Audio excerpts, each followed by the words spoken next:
How to remove password from Shopify store. That's what I will show you in this video. But before we begin, make sure to subscribe to the channel and ring the bell to get notified whenever a new video is uploaded. With that said, let's get started. So go ahead and open up any browser you have and then navigate to your Shopify admin page. Once you do that, click on the three lines at the top left of the screen. And here from the sales channel section, click on your store and then click on preferences.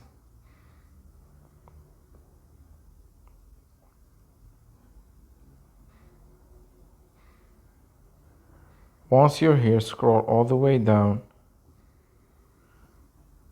till you find the password protection section. And from here you can see that I have a password on my store. However, it says in this note that to remove your password, you need to pick plan.